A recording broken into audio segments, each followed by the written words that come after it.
Hello there. I was thinking as I had this apocalyptic thoughts of the world ending. Of course, I thought about, is that it?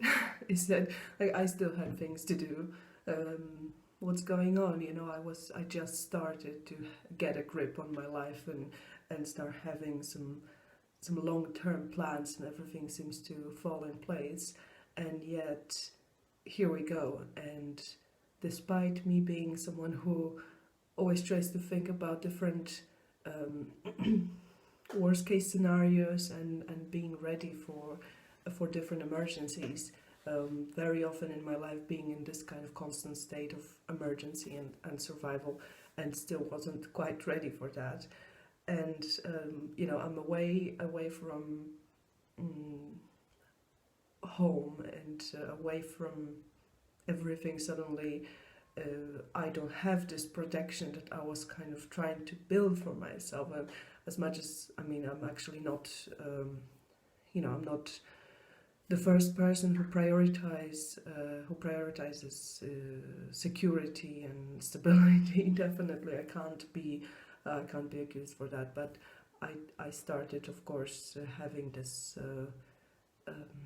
these thoughts of getting my life together. Maybe not in a way that my mother would like to see, for example, but in my own terms.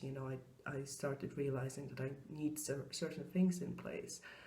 And of course, there was always this need of telling my story and of writing a book. And for me, all the projects would start from telling my story. So that was like I had this need of analyzing and of going back to where I come from, both physically and you know, both physically. I wanted to actually even go back to Poland and see some places,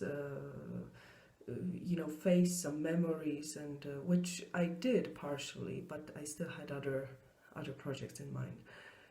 And it was all coming from there, and a lot of inspiration that I have now, a lot of ideas that I have now, and of course just who I am comes from there. This is like my source of inspiration. Whatever, even very traumatic events they were like they were the source of uh, to draw from and to transform. And the whole creative process for me is, it's sooner or later it goes back to that, and it's a process of constantly transforming, going back and taking something new.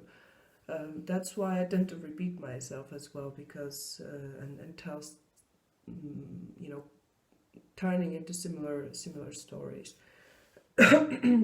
because that's I don't know, it's for some reason it's important for me. And I also thought that at some point, like, you have to tell your story in order to be able to transform it and to change it, and you have to tell it, you have to let it out in the world, to let it live, and also to be able to change it, because you can't.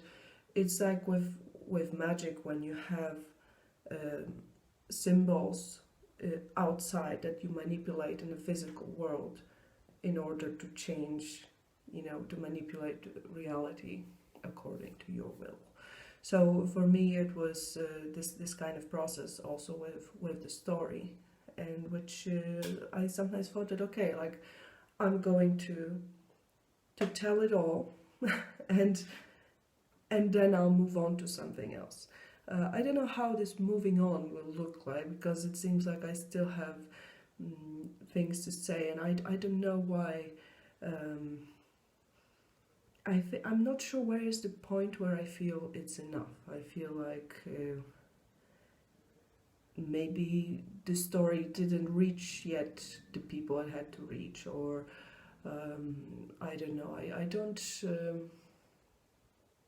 want to just keep saying where I come from, because at some point it just feels, like overindulging into your own, um, you know,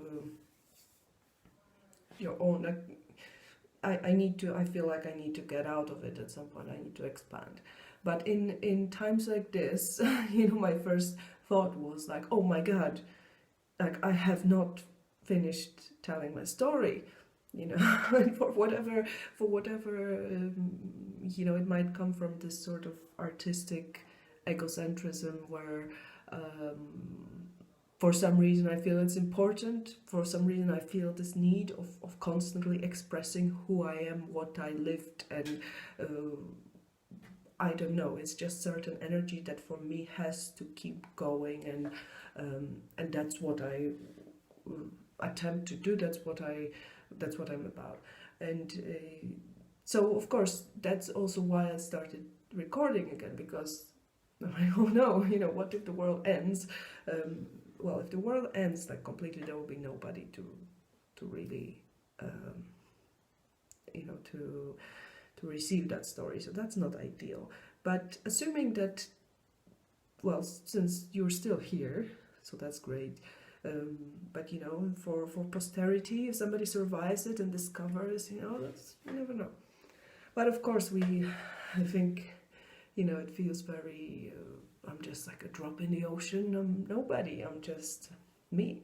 So just trying the best I can.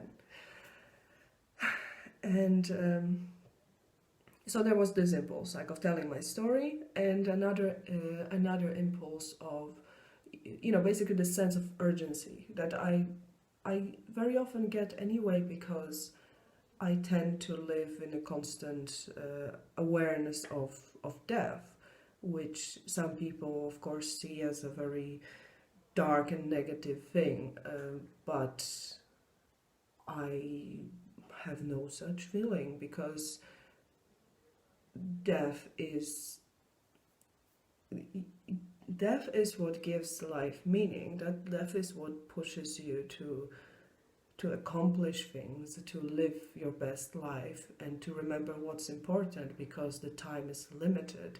To live like you're immortal, first of all, can lead to a very short life if you're not careful, but also, gives you an impression, you can spend so much time on things that are completely useless. And I think this, the current situation we're in, hopefully gives some people a wake-up call of, first of all, of how,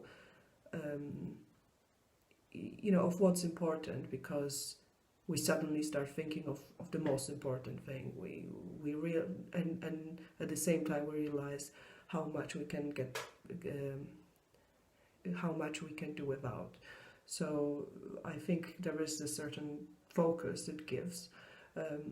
But unfortunately for most of people, it comes only in situations where, situations of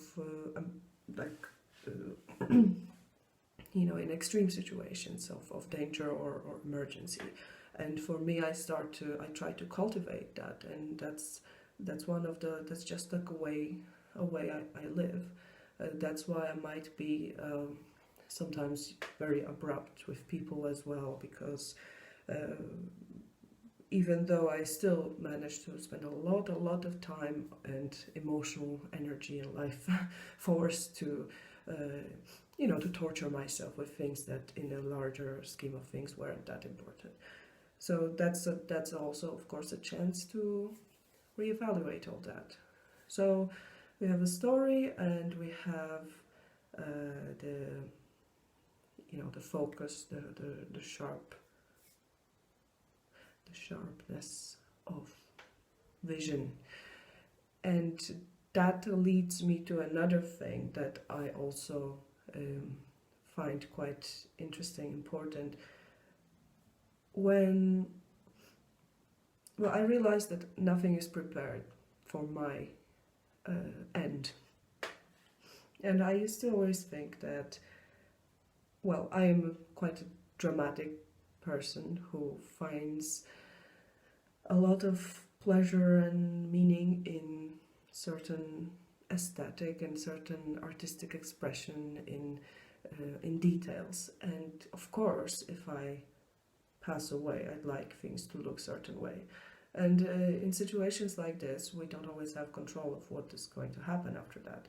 And to be honest, a lot of time um, without enough of funds and a lawyer and all the formalities, uh, I'm not sure how important the will be. Like, what are the chances to be actually executed in a way that we want. But if nothing else, the idea is great to be prepared and to know what we want to happen with our remains, with our with our legacy, and it's interesting. I think it's also quite comforting to think about that, because one of the things about death is this whole uncertainty and feel of lack of control and lack of who's gonna care of things after we're gone, certain things that are important for us or our loved ones, etc., etc. So it's we're getting a bit into the whole death positive movement here. 1 second. Okay, I'm back. I had to blow my nose. So, death positive movement, yes, and the whole idea of preparing ourselves for our last journey. And I find it quite comforting and beautiful. And it made me think of times when, well, there was a time when there was more than one time, of course, but not so long ago, when I was going for some really hard times, and I had really dark thoughts, and I wanted to disappear, and I felt like I was dissolving. It was very strange and heavy, and really hard to even describe how it felt. But I wanted to stop, just to stop the entire thing. And I said, okay, that's it. Like, I want to go. And I started thinking, like, all right, but like, come on, like, first of all, I'm not going to. I can't burden someone. Like, it's unfair to burden someone else with my death. So both immediately and afterwards, like, I have to prepare that. Like, I'm not an asshole, right? Just because I want to go, it doesn't mean that I have to leave others in shit, right? So I started thinking, like, what can I do to do it? Well, first of all, to be polite, and then second of all, to go with a certain amount of class and a way that will also express myself. That will be also a way of expression, because there is nothing else after that I can do to make things better. So better get it right. so I thought, okay, I have notes unfinished, I have my book unfinished, I have things that aren't sorted, paperwork. Like, I can't just go and leave. This is just rude. And I have to think about logistics, and the other thing is that it's just a very, very scary event, because you just don't know what's going to happen after that. So, oops, I don't know. Maybe I don't. I don't claim I know. I don't ever believe people who claim they know, because it's one of the biggest mysteries of this world. Sometimes I wake up, or I just catch myself in the middle of other things and think, wow, this is fucked up. This is so weird. What do you mean we die? Like, this is so weird. Like, I didn't sign up for that. Nobody asked me. I just suddenly, poof, I came into this world. And oh, and by the way, you're dying. Like, you're gonna die one day. Or you're basically dying now, but just slowly. Or maybe you already exist as dead, but in different parallel reality. It's really trippy when you think about it. And people, sometimes are surprised that I'm so interested in death, and I think, like, how can you not? How can you? It's such a weird thing.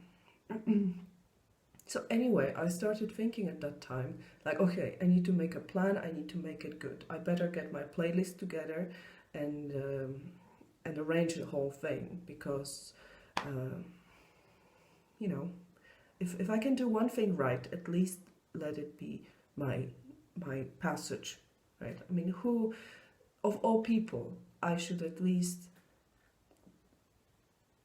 Oops, I spilled my tea. I can take care of it in a moment. So, so of all people, at least I should be the one who cares about that. So I started thinking, like, okay, let's make a plan. Let's make some notes, and let's think of what's going on in my head right now. Let's pick an outfit. Let's.